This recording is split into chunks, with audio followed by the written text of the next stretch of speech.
আসসালামু আলাইকুম। আশা করছি সবাই ভালো আছেন। সেদিন রাতের জন্য পালং শাক দিয়ে মাছ রান্না করেছিলাম, সেই রেসিপিটাই আপনাদের সাথে শেয়ার করব।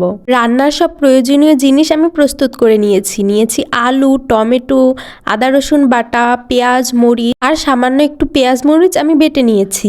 এরপর আমি মাছগুলোকে হলুদ, লবণ, মরিচ দিয়ে মাখিয়ে রেখে দিয়েছিলাম।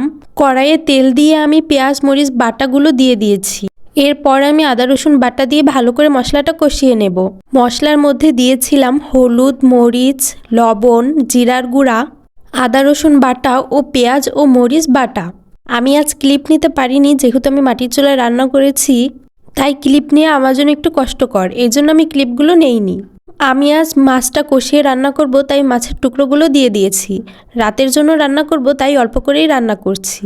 এরপর মাছগুলো তুলে নিয়ে আমি এর মধ্যে সব সবজি দিয়ে দেব। প্রথমেই দিয়ে দিয়েছি আলু, এরপরে দিয়ে দেব টমেটো। আলু আর টমেটোটা আমি মশলার সাথে খুব ভালো করে মিশিয়ে নেব।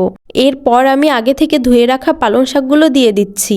এই পালং শাকগুলোই কিন্তু রান্নার পরে একদমই অল্প হয়ে যাবে। এই তো মশলাটা কষানো হয়ে গেলে আমি মাছগুলো দিয়ে দেব।